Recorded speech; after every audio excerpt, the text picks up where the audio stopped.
Great Scott! Whoosh! Boy, that DeLorean, I'll tell you what, that thing really kicks it in the ass. Good evening, Madame Helene. For those of you that don't know me, my name is Dr. Ramon Brown. I'm the grandson of Dr. Brown.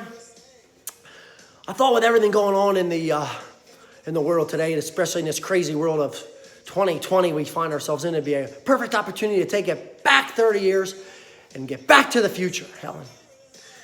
Now, I will suggest to you, I do have my trusty stopwatch with us, so we make it back on time and we're not 1 second late. As you can see, I'm sort of a wiry type of individual, so I have my hands in my pockets to sort of keep things at bay a little bit here, Helen. Now, I know what you're going to ask me next. Roads, where we're going, we don't need any roads. But what I would like to do is talk to you about the science, or lack of, what these folks seem to suggest is going on here in this world we live in nowadays. And let's look at it from the past. And Helen, we saw this coming, as I said. You know, I find it rather ironic that I witnessed these protesters and these rioters and these looters, you know. No safety measures, no masks, no social distancing, none of this nonsense, you know, that's deemed science. No uptick in the COVID-19 outbreaks, huh? Yet good, hardworking folks like you, me, and everyone else out there, to go to a restaurant, to go to the store, heck, we can't go to church, can't go see a ball game, you know, have all these restrictions, all these sort of cannot, you know, And no matter what we do, the cases still continue to rise. You know, I find it rather ironic that you see these store clerks and these grocery store employees, you know, they work 40 hours a week, 8 hours a day, probably see hundreds if not thousands of people, as do you, Helen. And everything's fine, right? They're deemed essential, so it's necessary and everything's okay. But yet, the teachers of the world, to educate the youth of America, you know, to help them cope and deal with, you know, they feel unsafe, Helen. They'd rather resort to this Zoom and all this other virtual learning. What is that, you know?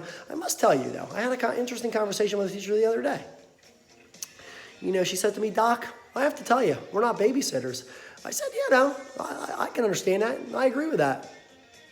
But you're also not supposed to have sexual relations with your students.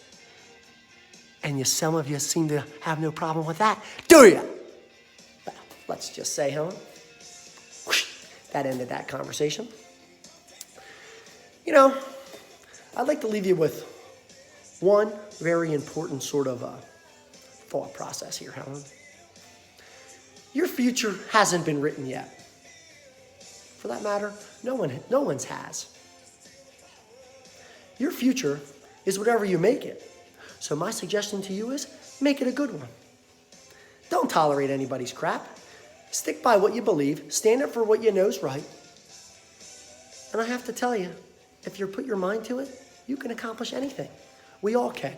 And together, we're all going to be better. We're all going to be great. We're going to make America great again. Excuse me 1 minute, please, Helen. I need to consult the fellows that I have in science because I believe in some instances they're being played. Excuse me. Helen, I like this hair too. I hope you're doing good. 50 weeks after your birthday video. 50, here we are, 50. And Helen, you better be working hard because if you're not, you know what happens. I'm telling Charlie.